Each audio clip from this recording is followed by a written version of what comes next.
All right, we have a president of the United States that desperately wants to end a war. We also have Zelensky, Democrats, rhinos, war hawks that will do anything to keep money flowing to war. To help me go through this and other big stories, I have Jimmy Dore. Jimmy, thank you for joining me again. My pleasure. Thanks for having me. Good to see you. So some background, Jimmy is a comedian. I'm going to put a website link so that you can go check out his shows. He's also a political commentator for many decades now. He also has the Jimmy Dore Show. I'll put a direct link to that. So last week, we watched Zelensky and Trump yell at each other. Zelensky made it very clear he does not want this war to end.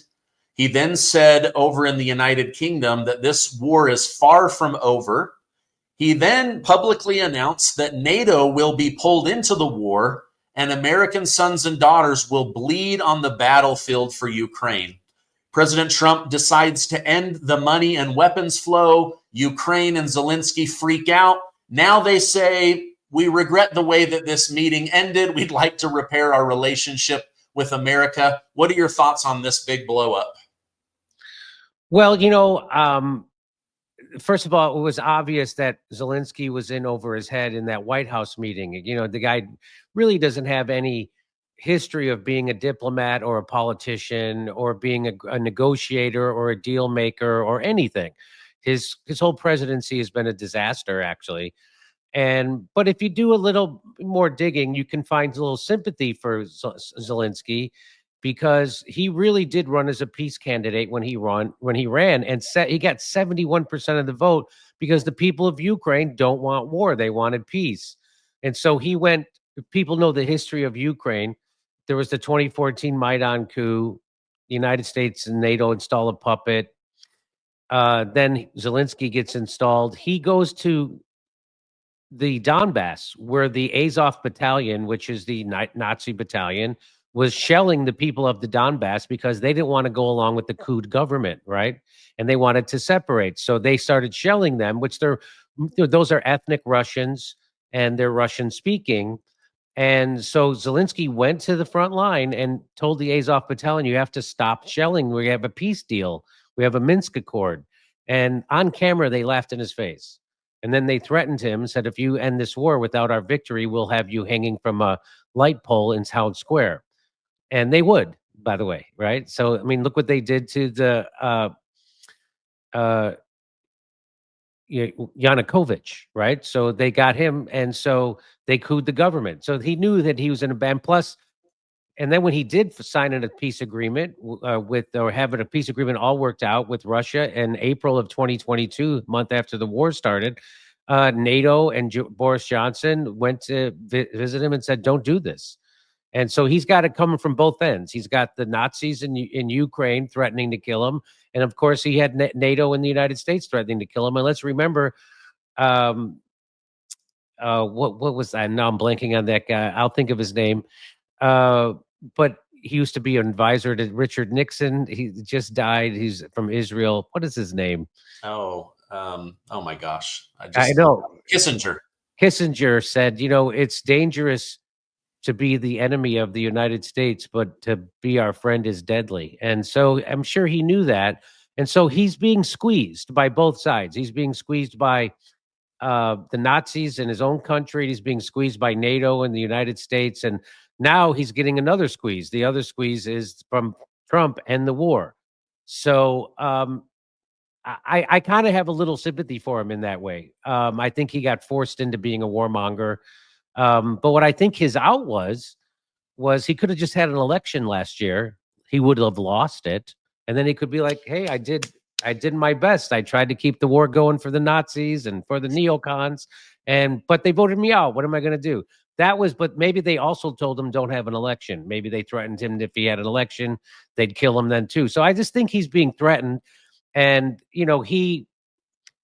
his best move would have been to butter up to Donald Trump. At least he could have maybe got some protection from Donald Trump for his life. I had Steve Bannon on my show a couple of weeks ago, and he alluded to the idea that, if Zelensky thinks he's going to be a retire and go work his vineyards in France, I don't think they're going to allow him to do that, which sound pretty ominous to me. So I think he's really stuck between a rock and a hard place. I think he doesn't know how to do diplomacy. I think he also got super bad advice from the Democrats when he came to Washington, D.C. right before he went into that meeting with Trump. Then they were telling him, try to humiliate him and try to make him look bad. And that was the course. It is amazing. There's a lot of people who can look at that meeting and not be insulted. That's this pipsqueak president from a pipsqueak country that we've been bankrolling for the last 3 years came in and was rude to our president, our vice president on camera. Like, that would be the offense. But no, a lot of people are like, oh, Trump. So people with Trump derangement syndrome go, oh, Trump is wrong. And there was literally a TikTok of a guy crying because of how they treated Zelensky. Anyway, but so that's my take on it. I think there's no winning for Zelensky, and Trump has cut off the arms shipments. So I think that, like, officially that's over. So I think that's why you saw that 180 on Zelensky from saying the war is going to be very, very long. But plus, I don't think that Europe's coming up with the money he wants, right? They're pledging support, but they're not really pledging money. So I think that's a big problem. And I think he also became corrupt. I think that there's obviously money. They're skimming money, right? He's like, well, we can't account for $100 billion. You said you sent us. Okay, well, that's because the whole thing is a money laundering operation within Ukraine. It was the most corrupt country in Europe before the war. It certainly even is more now. And there was some U.S. senators wanted to have oversight on how the money we were sending them was being spent, and they couldn't get anybody to go along with it. So we just gave them that money, knowing it was going to be used incorrectly and it was going to be embezzled. And that's exactly what happened. And a lot of the arms that we sent them, they were reselling on the black market, selling to drug lords and terrorist organizations and stuff like that. And so it's a real festival of corruption with this war and Ukraine. And I actually end up having a little sympathy for Zelensky because he was forced into this. Yeah. I want to roll something from Alex Jones, an interview he did with Roger Stone. It was like a normal interview. I had just interviewed Roger Stone, and then Alex Jones said something that really made my ears perk up. So essentially, Alex Jones and Roger Stone are both calling on Attorney General Pam Bondi to investigate the members of Congress that broke the Logan Act by interfering with Trump's foreign policy deal. These Democrats you were referencing, that behind the scenes, they're not allowed to interfere with foreign policy. That's the law, right? Now, Alex Jones said, if she investigates members of Congress, the Obamas and the Clintons, she will find that they are invested in or connected to the energy companies and the rare earth mineral companies in Ukraine. Let me go ahead and roll this tape and we'll react to it together.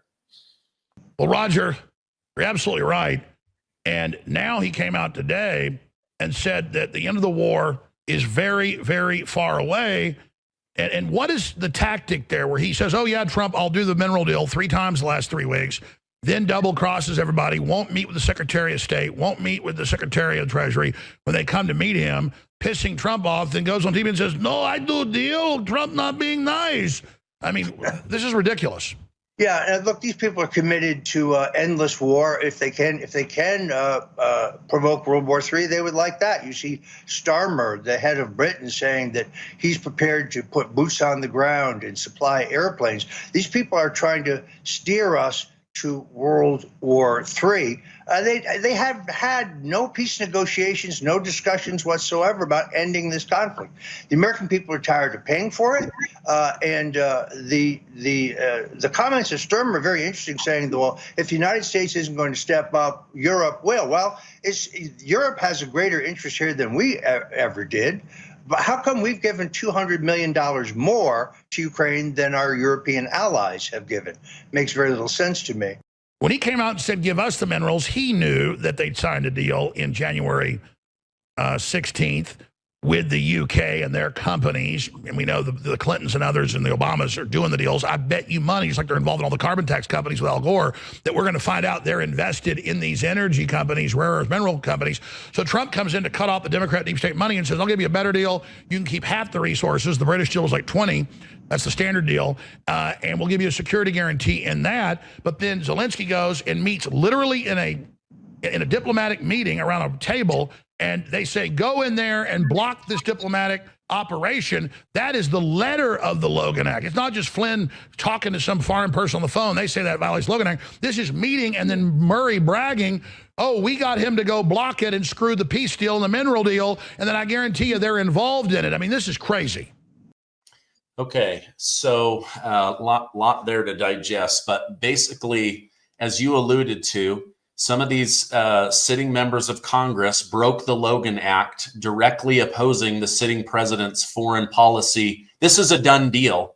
As far as we know, this is a done deal with the Secretary of State, with the U.S. Treasury. But now he's saying, just like all of these carbon companies that Al Gore is in, or these energy companies that John Kerry, that Bill Gates are behind, you know, you find these big names. He's saying that he wouldn't be surprised if the Clintons and the Obamas have connections to these energy companies in Ukraine. Your thoughts on all of that? The average person today is feeling the financial strain more than ever. Expenses are up, wages aren't keeping pace, and many are finding it nearly impossible to make ends meet. With little left over after covering the basics, it's no surprise that many are resorting to credit cards just to get by, often carrying high balances and high interest rates, sometimes in the 20 and 30% area.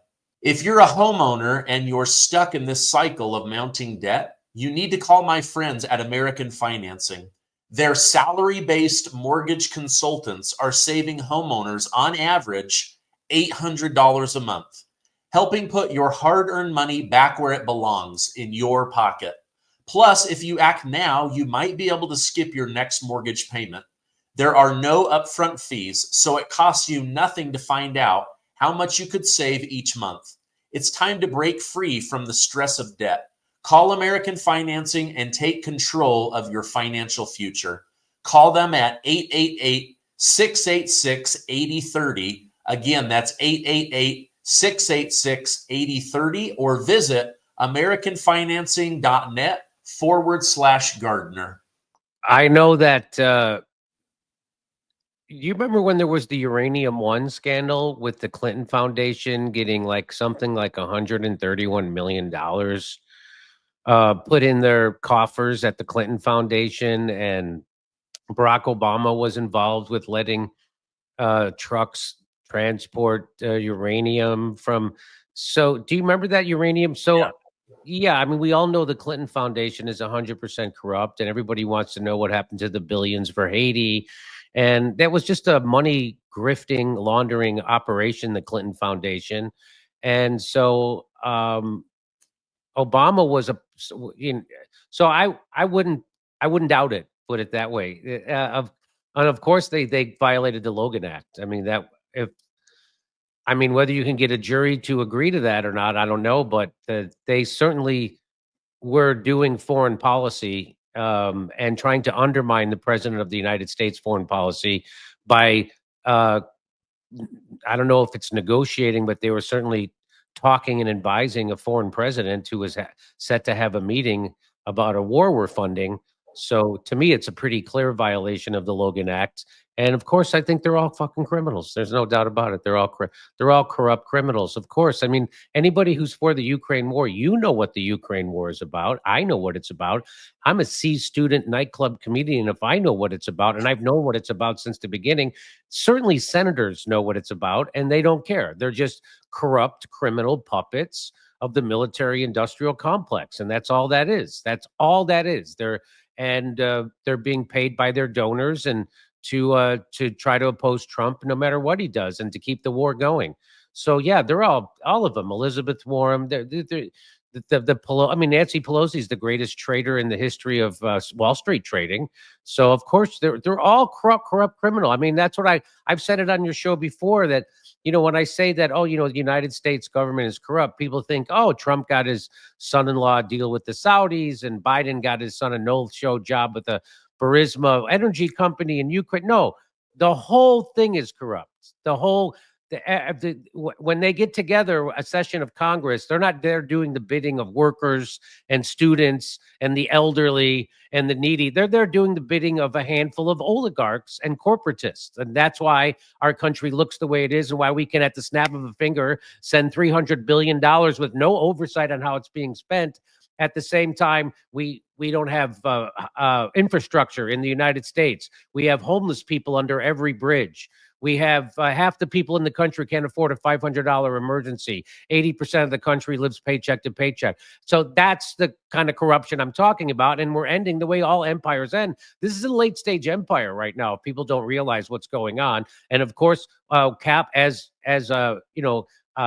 Marx correctly identified, the end game of capitalism always turns into fascism. And what do I mean by that? Well, the fascists who run the government, meaning the big pharma, they're part of the corporatocracy, instituted censorship, and censorship is the hallmark of fascists and dictators. And so they're doing that at the behest of capitalism, on behalf of the capitalists who want to sell you a vaccine or stick one in you and charge the government. So that's where we are right now. And, you know, it's the liberal class, not only in the United States, but in the West, has completely morphed into the thing they claim to be fighting. They claim to be fighting right-wing extremist fascism.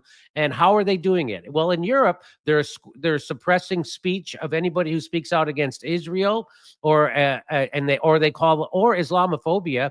And what do? They put you in prison for it, right? Which is, again, that's the hallmark of dictators. They're canceling elections. They canceled the Romania election and said they might do it in Germany. And at the same time they're doing that, they're legit funding their Nazis, for real Nazis in Ukraine. If that's not extremism, I don't know what that is. That's obviously fascism. That's obviously authoritarianism. They're the thing they claim to be fighting. When you become a censorious, when you don't give people freedom of speech, when you undermine democracy by canceling an election, when you are sending money and arms to legit Nazis in Ukraine, you're the thing you claim to be fighting. And so, yeah, these people are all corrupt. They became, Thomas Jefferson was right. We need to redo this democracy. Yeah. Here's someone who's not a criminal, no corruption, just pure good intentions. Liz Cheney. Liz Cheney took to Twitter to criticize President Trump for messing around with the stability of NATO, not backing Europe, not backing Zelensky and Ukraine. So she's endorsing Zelensky and sending more money and more weapons to Ukraine. Is her endorsement to go to war as good as her endorsement to elect Kamala Harris? You know, I like to, I've talked to a lot of big thinkers on my show recently, and they're all making the case that, Donald Trump is, even though he's ending USAID and the NED, and he is winding down the Ukraine war, that he's just like Dick Cheney and all. He really wants to expand empire, and he's a corporatist and all this stuff. And I'm like, well, there's a reason why Dick Cheney didn't endorse him. There's a reason why the 51 deep state CIA people lied about Hunter Biden's laptop. There's a reason why the deep state hates him and tried to kill him twice. That they can't be, I mean, because I was told that he's implementing for real by, big thinkers on the left that I respect say that he's implementing Agenda 2025. And I'm said, well, if that's true, why would Dick Cheney and Liz Cheney not endorse him? Why would the neocons be never Trump? Why would John Bolton be out there screaming about him? Why would they still be a part? Why would they impeach him twice? Why would they do Russiagate? Why would they have 92 felony indictment? That doesn't make sense. So, my thing is, well, Tucker Carlson says the reason why they oppose him, the neocons and the deep state, is because they're afraid Trump's going to do one less war than Kamala Harris. And I agree with that assessment. So I can't believe, I still can't. I mean, I'm sorry if I'm blanking on what your question was, but my answer is Cheney's endorsement of Zelensky and Ukraine. Isn't that a sign that we should continue?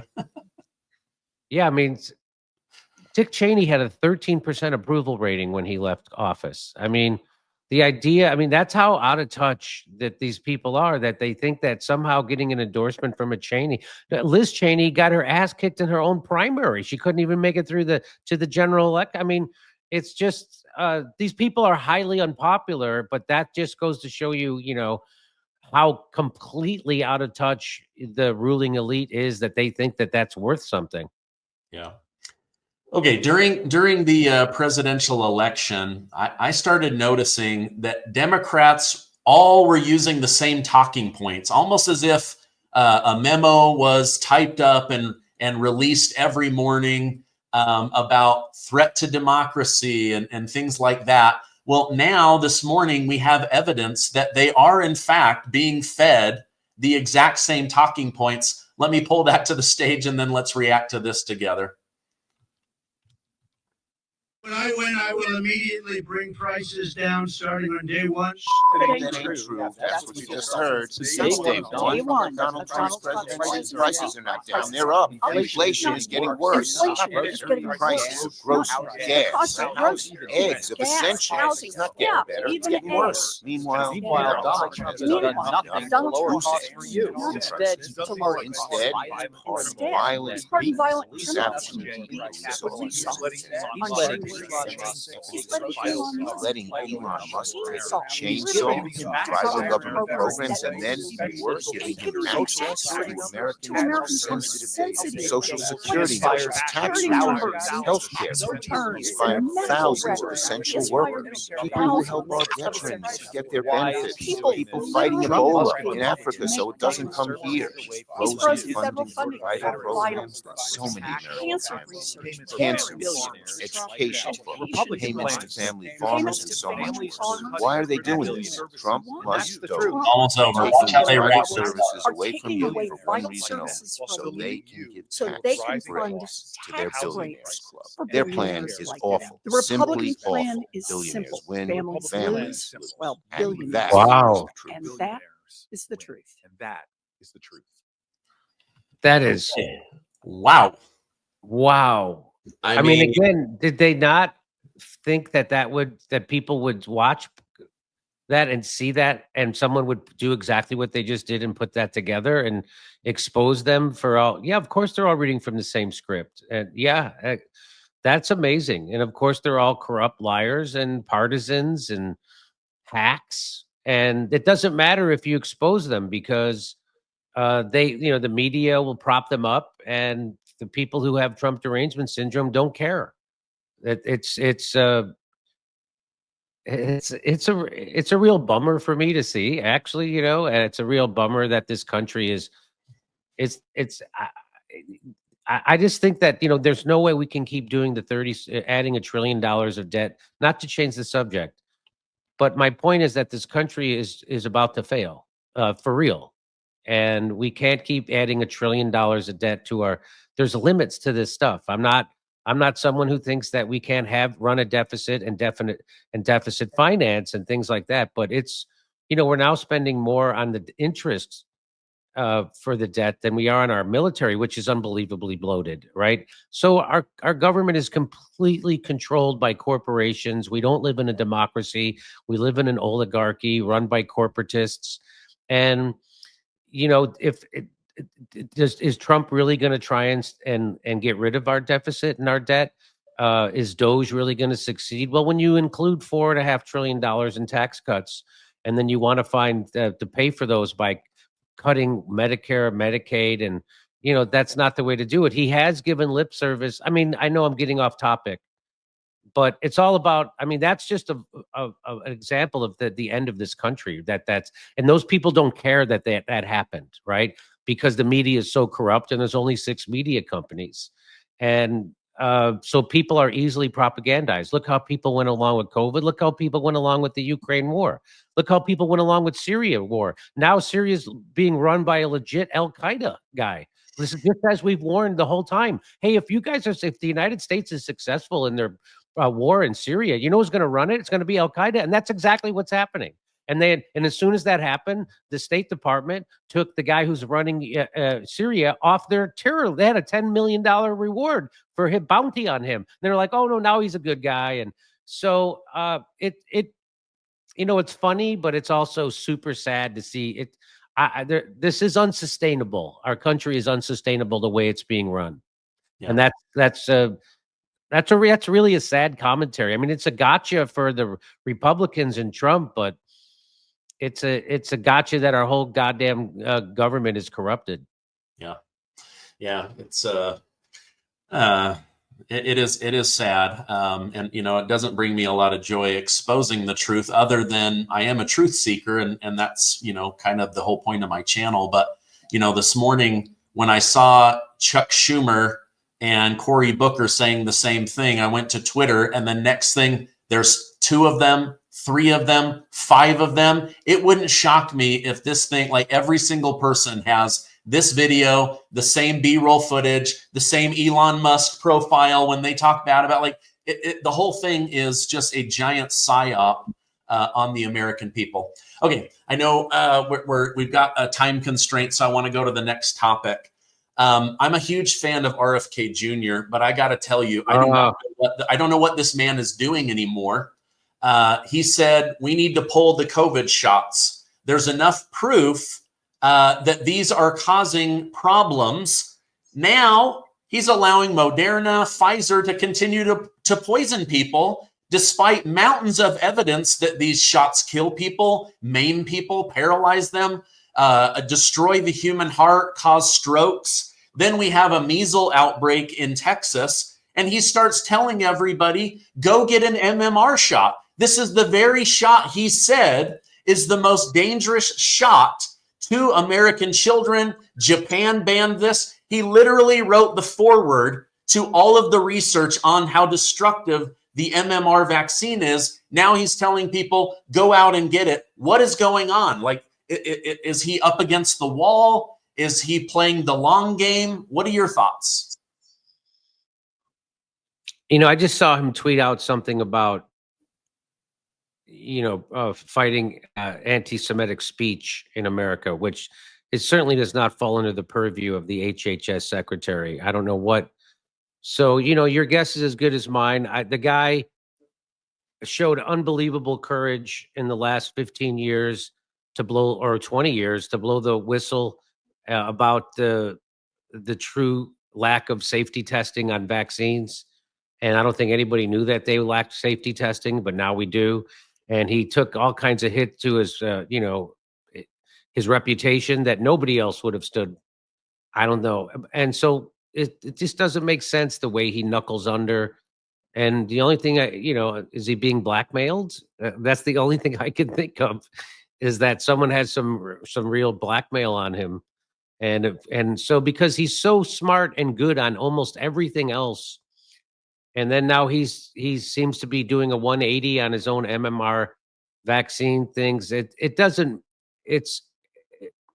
say it's disappointing is the understatement of the year. But it's disappointing, and I really don't know. I would like to see some good stuff from him. Yeah, I mean, the only thing I can think of is he's like, okay, I have to slow walk this while I get data out there. But if the first thing I do is I come in, I shut it down, all hell's going to break loose on me. They'll try to impeach me. I don't know. I just like you said, he stood courageously in the fire. And then this first little measles thing pops up and he immediately bends. It was crazy to me to read that. Measles isn't deadly. Yeah. I mean, he's the one who taught me about that. And then I looked into it and he's right. And everybody used to get measles when he was a kid. And I remember they used to do Brady Bunch episodes about it. And so maybe you're right. I hope you're right. I hope that's that he's afraid he can't, he's got something that he actually wants to get accomplished, and he can't, if he goes scorched earth on the COVID vaccine and the measles vaccine, that it'll impede him from doing something even better, or so. Hopefully, but it just doesn't look good. Yeah, it's very strange. I mean, this new Yale study came out, where 709 days later, they're still finding that the very COVID spike protein that they injected in your arm from Pfizer and Moderna, 709 days later, is still replicating and putting off toxins in your body. They're now finally admitting, okay, a lot of the people that are sick, they're sick from the vaccine. Post-vaccine syndrome is what Yale is naming this. But you go to the media, you go to the internet, it still says this is the best thing. It's a miracle. It's crazy to me. I feel like I live in the Twilight Zone. In 1976, they had the swine flu vaccine. 1 in 100,000 people who got the vaccine had a serious adverse event. They pulled the vaccine. In 1999, they had another vaccine for a virus. 1 in 10,000 people had an adverse event. They pulled it. For the COVID vaccine, this is the exact stat. It's 1 in 800 vaccines creates an adverse event. And they're still recommending it to pregnant women and babies and children. And, a couple of weeks ago, Dr. Deborah Birx, who was the COVID coordinator in the White House for Trump and Biden, came out and said, yeah, you know what? We shouldn't have recommended that vaccine for everybody. It should have just been for the elderly. And we suppressed early treatments. We could have had early treatments for people, which is what people like me and Dr. Robert Malone had been saying, and Joe Rogan and everybody who knew anything, Peter McCullough, were all saying that we should be using early treatments. But of course, if they admitted there were early treatments for COVID, they couldn't get the emergency use authorization for their vaccine. And then Peter Marks came out, Paul Offit came out, who was another big shot in the FDA and pro-vaccine. And he admitted that they should not have been he told Anthony Fauci, he said, hey, Anthony, am I wrong? Should we only be recommending these COVID vaccines for the elderly people and people with comorbidities? And this is according to him, Paul Offit. And Anthony Fauci responded, no, you're not wrong. But if we do that, then it's a garbled message, and people who are supposed to take the vaccine won't. So we have to recommend it to everybody, even though we shouldn't. There's no science behind that. And so what they're admitting is that they lied, and they told people to get experimental medical treatment that they didn't think they needed to do. So they knew they were lying. Those people should be in jail. They're admitting it now. They're trying to distance themselves from Anthony Fauci and the recommendation of the mRNA COVID-19 vaccine to babies and pregnant women and healthy kids.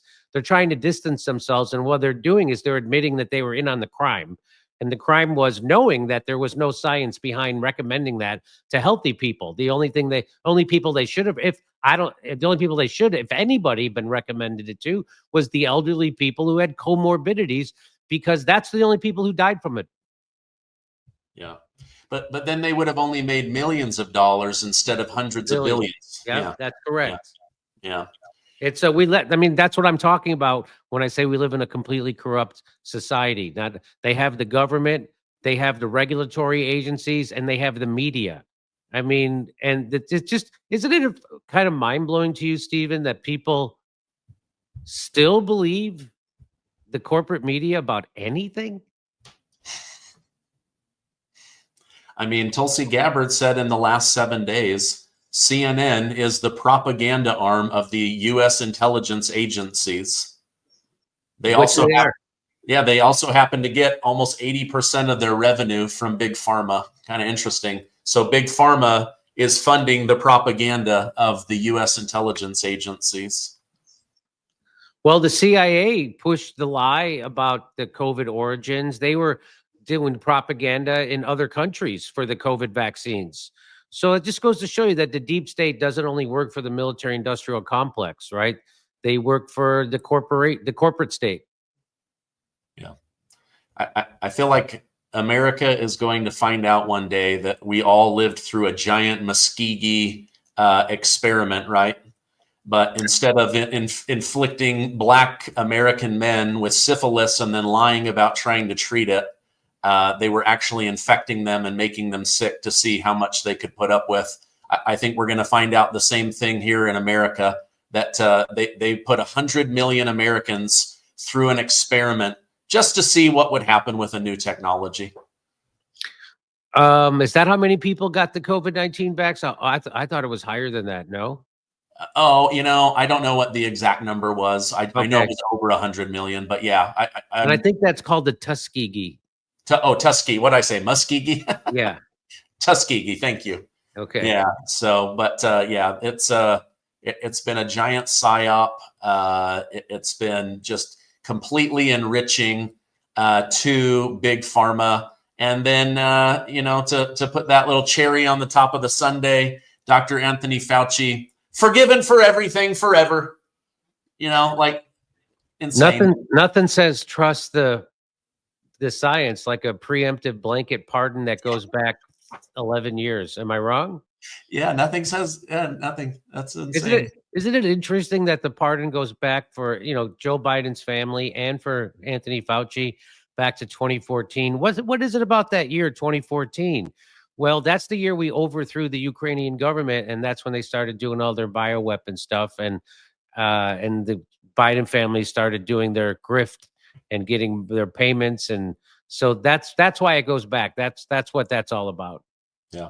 Yeah, they're like, you know, where we could make a lot of money laundering the American taxpayer is Ukraine, and then we'll distract everybody by saying Putin's a monster. Yeah. Yep. Well, Jimmy, if people want to follow you, see a show about politics or comedy, where can I point them towards? Well, I just taped my new stand-up special at the Mothership, the Joe Rogan's Club in Austin, which will be coming out soon. But I'm on tour. I'll be in Baltimore. I'll be in Cohoes, New York, Atlantic City, Providence, Rhode Island, Syracuse, Hartford. Go to jimmydore.com for a link for those tickets. Okay. Where is that comedy special going to drop? So we're editing it right now, and then we're going to shop it around. We'll see if anybody wants to give me money for it. There's a lot of controversial things in it, so I don't expect anybody, especially, you know, I have a lot of hard jokes about Israel, Palestine, which, you know, that's off limits for the mainstream media, but we'll see. We'll see if we could get it through. But if not, I'll just release it myself. Like the last one is called COVID Lies Are Funny. And it's all about the lies we were told about COVID. And that's available. There's clips of it up on YouTube, but that's available at my website for $10, jimmydore.com. And so maybe I'll do the same thing with the new one coming out, but we'll have to see. Okay, great. Well, I appreciate you coming on, and I hope you have a great rest of your day. My pleasure. Great to see you.